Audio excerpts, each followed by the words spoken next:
Hello friends, Mithila education and welfare society में आपका स्वागत है। जब भी हम HTML से कोई वेब पेज बनाते हैं तो उसमें वेब पेजेस में काफ़ी सारे एलिमेंट्स जोड़े जाते हैं, जैसे कि टेक्स्ट या कोई पिक्चर, इमेज, कोई वीडियो या ऑडियो क्लिप। इस तरह के काफ़ी सारे कंपोनेंट्स की काफ़ी सारी प्रॉपर्टीज़ रहती हैं।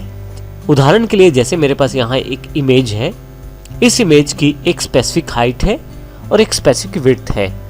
इसी प्रकार से यदि मेरे पास वेब पेज में कुछ लिखा हुआ है, हो सकता है वो लेफ्ट साइड अलाइनमेंट हो उसका, या वो सेंटर में आए या वो राइट में आए। तो इस तरह काफ़ी सारे एलिमेंट्स के साथ काफ़ी सारी प्रॉपर्टीज जुड़ी रहती हैं। जैसे कि हमारे पास यहाँ इस इमेज के साथ हाइट और विड्थ की प्रॉपर्टी जुड़ी हुई है, जबकि टेक्स्ट में किसी भी तरह की हाइट या विड्थ की प्रॉपर्टी नहीं अवेलेबल। इसका अर्थ ये हुआ कि अलग अलग एलिमेंट्स की अलग अलग प्रॉपर्टीज हो सकती हैं। इन प्रॉपर्टीज को हम HTML टैग्स के साथ भी प्रदर्शित या डिस्प्ले कर सकते हैं। आइए अब हम देखते हैं कि किस प्रकार HTML टैग्स में इन प्रॉपर्टीज को शामिल किया जाता है। HTML टैग में इन प्रॉपर्टीज को शामिल करने के लिए यदि आप यहाँ ध्यान दें, H1 जो टैग है उसका जो ओपनिंग टैग है उसका लास्ट वाला जो ब्रैकेट है थोड़ा सा दूर खिसका दिया गया है, बीच में हमने उस प्रॉपर्टी को असाइन कर दिया है। जैसे कि हम H1 को अलाइनमेंट करना चाहते हैं सेंटर में, तो इसके लिए अलाइन प्रॉपर्टी है और उसको उसकी वैल्यू दे दी गई है। यहाँ पे ये बताना ज़रूरी है कि ओपन टैग के साथ ही हम प्रॉपर्टी की वैल्यू डिसाइड करते हैं। प्रॉपर्टीज़ की वैल्यूज़ को मुख्यतः हम लोग डबल कोट्स के साथ प्रदर्शित करते हैं। इसके दो भाग रहते हैं, जैसे नाम, जैसे विड्थ या हाइट, और दूसरा उसका पार्ट वैल्यू है, जैसे कि विड्थ जो है वो यहाँ पे 100 है और हाइट 200 है। इसी तरह से यहाँ पे जो H1 का एग्जाम्पल है, इसमें अलाइनमेंट जो है वो सेंटर है। इसके अलावा ये राइट और लेफ्ट भी हो सकती है। हम HTML की प्रॉपर्टीज को डिफाइन करने के लिए स्टाइल टैग का प्रयोग कर सकते हैं। स्टाइल टैग से भी ये सभी प्रॉपर्टीज को डिफाइन किया जा सकता है। इसके लिए हम जैसे यहाँ पे प्रदर्शित किया गया है कुछ इस प्रकार टेक्स्ट अलाइनमेंट को प्रयोग करेंगे। टेक्स्ट अलाइन और डबल कोलन है यहाँ पे, फिर उसके पश्चात उस प्रॉपर्टी की वैल्यू है, अर्थात कोलन से पहले जो पार्ट है वो प्रॉपर्टी का नाम है और कोलन के बाद वाला पार्ट उसकी वैल्यू है। टेक्स्ट अलाइन यहाँ पे प्रॉपर्टी का नाम है और सेंटर उसका वैल्यू है। सेंटर के अलावा यहाँ पे लेफ्ट या राइट भी हो सकता है। आइए अब हम इसको एग्जाम्पल के द्वारा समझते हैं, जो कि third.html है। यहाँ पे हमारे पास डेस्कटॉप पे HTML प्रोग्राम्स के रूप में एक्सरसाइजेस का फोल्डर पहले से अवेलेबल है। आपके पास ये फोल्डर आपकी DVD में अवेलेबल है। आप DVD से उस फोल्डर को अपने डेस्कटॉप पर भी कॉपी कर सकते हैं। तो आइए सबसे पहले हम इसे खोल लेते हैं। यहाँ पे third.html को मैं डबल क्लिक कर देता हूँ, तो आप देखें यहाँ पे एक हेडिंग है जो कि H1 हेडिंग है और ये बिल्कुल सेंटर में प्लेस किया गया है। इसको यहाँ से मैं साइज में छोटा कर लेता हूँ, एक साइड पे इसे सेट कर देता हूँ। इसी फाइल को मैं राइट क्लिक करके एडिट विथ नोटपैड++ कर देता हूँ और इसे लेफ्ट साइड की साइड असाइन या अलाइनमेंट कर देता हूँ। अब यहाँ यदि आप देखें तो third.html में सबसे पहले HTML टैग है जिसको नीचे की तरफ क्लोज किया गया है। उसके पश्चात हेड सेक्शन है जिसमें टाइटल की जानकारी दी गई है, ISST एम्स HTML सीरीज। ये टाइटल आप यहाँ देख सकते हैं। उसके पश्चात बॉडी वाले सेक्शन के अंतर्गत H1 टैग को प्रयोग किया गया है। H1 का जो ओपनिंग टैग है, यहाँ से लेके यहाँ तक हमने वैल्यू को असाइन किया है।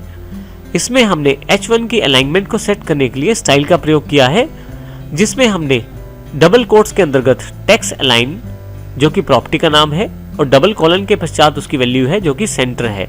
अर्थात यहाँ पे जो H1 हेडिंग है उसका जो टेक्स्ट आएगा वो बिल्कुल सेंटर में आएगा पेज के, जैसे कि आप यहाँ पे देख रहे हैं। मैं यहाँ से लेफ्ट भी असाइन कर सकता हूँ। इसके लिए मुझे यहाँ पे लेफ्ट टाइप करना है। आप देखेंगे कि यहाँ पे आपके पास काफी सारे ऑप्शंस अवेलेबल हो जाते हैं नोटपैड++ में, जो कि सिंपल नोटपैड में अवेलेबल नहीं हो पाते। अभी मैं इसको क्लिक करके सेव कर देता हूँ फाइल को। जब भी आप कोई चेंज करें तो उसको सेव करना जरूरी है, अन्यथा रिफ्रेश करने पे आपको वो यहाँ वेब पेज पे नहीं दिखाई देगा। मैं यहाँ से इसे रिफ्रेश कर लेता हूँ। अब देखें ये जो टेक्स्ट अलाइनमेंट है ये लेफ्ट साइड आ गया है। इसी तरह से यहाँ मैं राइट भी डिसाइड कर सकता हूँ और फिर से इसे सेव कर लेता हूं। फिर से इसको मैं रिफ्रेश कर लेता हूं पेज को। आप देखेंगे कि अब की बार राइट हैंड साइड पे जो टेक्स्ट अलाइनमेंट है वो आ गया है। तो इस तरह से आप स्टाइल एट्रीब्यूट का प्रयोग करते हुए H1 की अलाइनमेंट को सेटअप कर सकते हैं। इसके अतिरिक्त यदि मैं स्टाइल का प्रयोग नहीं करता तो मैं अलाइनमेंट एट्रीब्यूट का डायरेक्ट प्रयोग भी कर सकता हूं। जैसे कि मैं इस लाइन को कॉपी कर लेता हूं, राइट क्लिक कॉपी, यहां बॉडी के बिल्कुल पहले मैं यहां पे एंटर प्रेस कर देता हूं और यहां पे कंट्रोल V के साथ इसे पेस्ट कर देता हूं और यहां क्लिक करते हुए इसको मैं इंडेंटेशन इसका ठीक कर देता हूं। अब यहां पे स्टाइल एट्रीब्यूट के स्थान पे मैं अलाइनमेंट का प्रॉपर्टी डिफाइन करना चाहता हूं, तो उसके लिए मुझे इक्वल का प्रयोग करना पड़ेगा। वैल्यूज देने के लिए डबल कोट्स का प्रयोग करना पड़ेगा और यहां मैं इसकी वैल्यू चेंज कर देता हूं, जैसे कि लेफ्ट। इस फाइल को मैं सेव कर देता हूं और यहां पे रिफ्रेश कर देता हूं। आप देखेंगे यहां नीचे की तरफ एक लाइन और आ गई है और जिसमें जो हेड 1 का जो अलाइनमेंट है वो लेफ्ट साइड है, जबकि ऊपर वाले का वो अभी तक राइट में है। तो इस प्रकार आप अलाइनमेंट प्रॉपर्टी का प्रयोग कर सकते हैं। स्टाइल प्रॉपर्टी जो है वो HTML5 के रूल्स को फॉलो करती है और इस करके इसका प्रयोग ज़्यादा इंपॉर्टेंट हो जाता है। इसके अतिरिक्त CSS स्टाइल्स में भी इसका प्रयोग किया जाता है। तो इस प्रकार से हम एट्रीब्यूट्स को डिफाइन कर सकते हैं।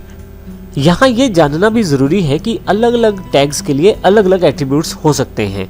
जैसे कुछ एट्रीब्यूट्स जैसे इमेज टैग के साथ हाइट विड्थ जुड़े रहते हैं, तो H1 के साथ मुख्यतः लेफ्ट राइट और सेंटर जैसी अलाइनमेंट वाले एट्रीब्यूट जुड़े रहते हैं। तो इस प्रकार हमें अलग अलग एलिमेंट्स की जानकारी होनी चाहिए कि कौन कौन से एट्रीब्यूट या कौन कौन सी प्रॉपर्टी किस टैग के साथ प्रयोग की जा सकती है। इन सभी की जानकारी हम आने वाले सेशंस में साथ साथ लेते रहेंगे और इस प्रकार आप एट्रीब्यूट्स के बारे में पूरी तरह से जान पाएंगे।